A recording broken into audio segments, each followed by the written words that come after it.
자, 오늘 6월 20일 월요일 시장은 최근 있었던 폭락장 중에서도 느낌만 봐도 가장 강도 높은 무서운 시장이었습니다. 사이드카가 걸릴 정도로 더 폭락한다면 더 무섭겠지만 올해 이번 하락 중에서는 가장 무서운 날이었습니다. 오늘 시장이 얼마나 시작하자마자 소름이 돋았냐면 제가 미래에셋 계좌에서 들고 있는 주식만 손절매를 했을 뿐 제 메인 계좌인 키움 계좌에서 비밀번호조차 입력을 하지 않았습니다. 제가 주식을 하는 10년 동안 비밀번호도 입력하지 않은 날은 오늘이 처음이었습니다. 오늘은 천하의 맥쿼리 인프라도 무너지고 있는데 저도 오늘은 좀 많이 아프게 맞았습니다. 맥쿼리 인프라 같은 경우에는 좋은 주식이 맞지만 이미 장기간에 걸쳐서 다 해먹은 주식입니다.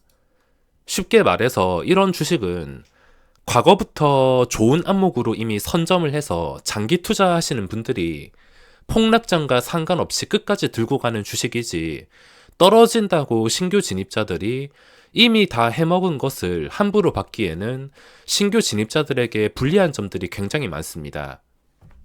역시 보조지표나 이슈와 상관없이 신용장고는 과학인 것 같습니다. 외국인들이 어느 정도 목표한 공매도량과 매도 조건을 충족시켰는지 삼성전자는 시작하자마자 2%나 급락하고 시작했습니다.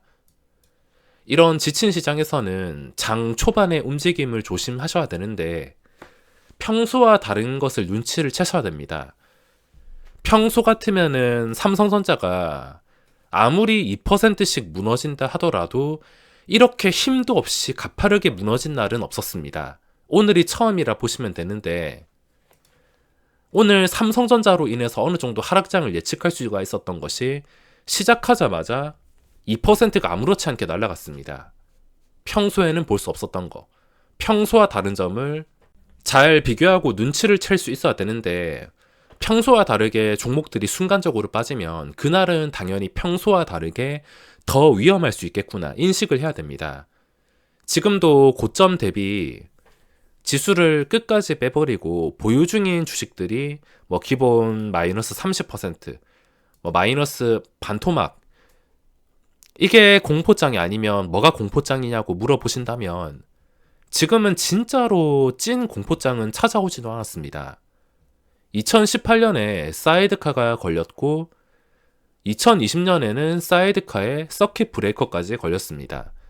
지금 상황에서 서킷 걸리는 상황까지는 모르겠지만 공포장이라 할 거면 사이드카는 걸려줘야 공포장이라 할 수 있겠는데 지금 증시가 무서운 게 뭐냐면 예전처럼 한 방에 단기간에 빨리 맞고 끝내는 게 아니라 질질 끌면서 계속 희망 고문하는 식으로 나스닥이 크게 떨어지면 다음 날에 인위적으로 다 받쳐놓고 하루 종일 올리고 또 개인들이 반등할 거다 싶다 생각할 때 내리고 그리고 개인들 선물 반대로만 가고 천천히 오랜 시간 동안 계속 괴롭히고 있습니다.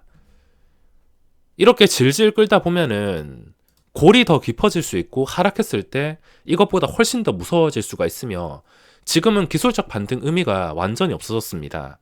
혹시나 이 상태에서 며칠 반등이 나온다 하더라도 번지대를 만드는 걸로 밖에 보이지 않을 텐데 지금은 언제라도 얼마든지 외국인의 의지만 있다면 사이드카를 발동시킬 수 있다는 게 가장 무섭습니다. 진짜 폭락장이 나온다면 움직임부터 틀릴 것입니다. 하루 종일 무한 계단 하락에 평소에는 시간대별 이 화면으로 10초당 0.01% 소수점 둘째 단위로 움직이지만 진짜 폭락장, 사이드카가 걸리는 폭락장이 찾아오게 된다면 초반 움직임과 지수의 움직임이 엿가락처럼 늘어져서 평소와 다르다는 것이 확실하게 느껴질 것입니다. 그래서 장 초반의 움직임을 신경 써줘야 됩니다. 평소보다 더 공포스럽게 하락하는지, 평소와 다른 점이 있는지. 왜냐하면 사이드카를 걸리게 하기 위해서 외국인들이 마음을 먹은 날이라면 그날 장 초반에는 분명히 평소와 다른 징조가 있을 것입니다. 오늘 삼성전자처럼 삼성전자가 이렇게 쉽게 무너진 적은 없었는데 한 방에 2%를 내려 꽂는다든지 지수가 엿가락처럼 늘어진다든지 그런 특이사항이 분명히 보일 것입니다. 오늘은 이번 하락에도 무적이었던 신규주들의 힘이 빠지고 있는데 저도 신규주 쪽 때문에 손실 좀 입었습니다. 그리고 가지고 있던 리츠도 하락장을 버티지 못했는지 일단 미국 금리 예상이 4%에서 7%라는 기사를 봤는데 그렇게 된다면 부실 리츠와 금리로 인해서 분명히 리츠 업종들이 타격을 입을 것이기에 당연히 제가 가지고 있는 리츠도 타격을 입을 수밖에 없을 것 같습니다. 무너지게 된다면 좀 머리 아플 것 같은데 지수가 여기서라도 하락에서 벗어난다면 다행이겠지만 만약에 사이드카가 걸리는 하락이 나오게 된다면 저점이 더 낮아질 것 같아서 수천만 원 이상 손실을 감수해야 되는 상황이라 참 골치 아파졌습니다. 그리고 제 관심 종목 화면인데 지금은 아무 종목도 보유하고 있지 않습니다. 리츠만 보유하고 있을 뿐이지 다 손실 나갔고 제가 요즘 주로 보는 게 메인 화면 그리고 신규주인데 평소와 강도가 확실히 다릅니다. 평소에 다른 종목들 다 하락할 때 신규주들은 올랐지만 오늘은 모든 종목들이 다 무너지고 있습니다. 하락폭도 심상치가 않은 게 제가 원준이라는 것을 가지고 있었는데 원준도 분위기가 최근에 굉장히 좋았습니다. 신고가 돌파를 하는 순간까지도 익절을 하지 않고 끝까지 버텨보자. 설마 내가 가지고 있으면 또 내리겠어? 이런 생각을 가지고 있었습니다. 항상 제가 가지고 있지 않으면 이런 식으로 계속 오르고 신고가 찍어서 추가 시세가 나오고 그랬는데 설마 이거 내가 보유를 하는데 설마 이렇게 되겠어 하다가 진짜로 당했습니다. 이것도 마찬가지로 금요일 캔들까지는 뭐 어째 버틸 수가 있었습니다. 시초가도 플러스에서 출발을 했고 잘 버텨주면 충분히 언제라도 신고가를 다시 찍을 수 있는 상황이었는데 시작하자마자 5%가 날아갔습니다. 그래서 한 7%쯤에서 손절을 했습니다. 이것 때문에 2억치 가지고 있던 거 손절 나갔습니다. 수익이 꽤나 신고가 찍을 때 발생해서 한번 끝까지 가보자. 혹시나 모를 무증이라도 받아보자. 뭐 무증 발표는 안 하지만 유보율을 봤을 때 뭐 최근 트렌드로 어느 정도 희박한 확률은 있었기 때문에 끝까지 가지고 가서 대박 좀 내보자 생각을 했지만 완전히 짓밟아놨습니다. 이것 때문에 손절, 그리고 범한 퓨얼셀도 오후장에 방금 전에 손절. 시작하자마자 잡았다가 57,700원 갈 때도 익절 안 하고 그 전에 거래대금을 믿고 싶어서 끝까지 버텼는데 결국에 손절. 범한 퓨얼셀과 좀 비슷한 느낌이 있다면 최근에 가온칩스랑 그리고 교촌 FMB가 처음에 상장했을 때 이것도 처음 상장했을 때 굉장했습니다. 첫날에 거래대금이 무려 8,300억 원. 그리고 그 다음날에 마이너스 4%에서 25%. 이렇게 한 번쯤은 슈팅이 나왔습니다. 윗꼬리가 뭐 가온칩스나 교촌 FMB처럼 윗꼬리가 이렇게 다 잡힌다 하더라도 크게 시원하게 시세가 전 고점을 뛰어넘어서 나와서 당연히 범한 퓨얼셀도 오늘 잘못된다 하더라도 한 번쯤은 52,400원을 찍어주지 않을까, 뚫어주지 않을까. 게다가 VI가 걸리는 가격이 52,000원이니까 이건 한 번쯤은 걸려주지 않을까, 이런 생각에 기대를 했다가 결국에 손절했습니다. 둘 다 비슷한 금액으로 들어가서 오늘 머리가 진짜로 뜨거워져서 두통까지 찾아오는 엄청난 손실을 입었습니다.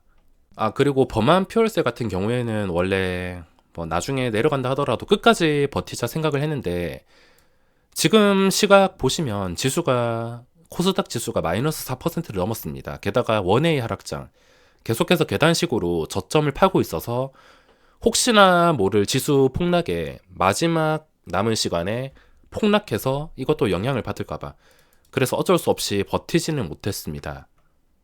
자, 현재 신용잔고 상황을 보시면 무적일 것 같았던 21조 원대를 깨버렸습니다. 그래도 하락장이었는지 저번 주 목요일 기준으로 신용잔고가 20조 대까지 내려왔는데 아마 오늘 시장까지 합치게 된다면 여기서 19조 원대까지 진입을 했을 가능성이 높습니다. 오늘까지 계산을 해서. 그 19조 대에서 한 번 더 폭락이 나온다면 18조 원대 진입을 할 텐데 제 목표치는 18조 9천억 이런 게 아니라 딱 18조 원이기 때문에 혹시나 목표치가 갖춰진다면 그때 따로 신용잔고에 대한 분석 영상은 올려드리겠습니다. 신용잔고가 과학일 수밖에 없는 게 보조지표나 뭐 여러가지 요소들이 있지만 또 이슈를 어떻게 분석하고 여러가지 방법이 있겠지만 저한테는 실전 매매를 하면서 가장 정확한 것은 역시 신용잔고인 것 같습니다. 항상 이때까지 시장 보시면 지수가 많이 올라가 있다 싶으면 신용잔고는 최고점, 그리고 폭락한다 싶으면 신용잔고는 같이 바닥, 거의 비슷하게 움직이기 때문에 예수금으로 계산을 해서 신용잔고가 이 정도 빠졌다 싶으면은 더 이상 반대매매 나오기도 힘들고 외국인도 또 싼 값에 받아 먹을 생각을 해야 되니까 신용잔고만 잘 따라간다 하더라도 충분히 개인들은 합리적인 자리를 찾을 수 있을 것입니다. 지수가 무조건 뭐 잠깐 떨어졌다고 죽어버리거나 아니면 뭐 신고가를 찍고서 뉴스에 계속 도배가 된다고 이거 못 사면 바보 될 것 같다고 고점에 따라 붙거나 그런 게 아니라 그냥 아무것도 몰라도 신용잔고의 이 흐름만, 저 흐름에 대해서 이해만 조금이라도 한다면은 분명히 다른 개인 투자자분들보다는 조금이라도 더 합리적인 자리를 찾을 수 있게 되실 겁니다. 지금 시장 정말 고생이 많은데 지수는 무조건 무한으로 상승하지도 않고 무한으로 하락하지도 않습니다. 언젠가는 반등이 나올 것이고 지금은 힘들지만 이 하락이 끝나고 지난 상승장처럼 꼭 웃는 날이 찾아오기를 바랄 뿐입니다. 저는 아이가 유치원에서 또 감기를 옮아와서 컨디션이 좋지 않기 때문에 오늘 영상은 여기까지만 하겠습니다.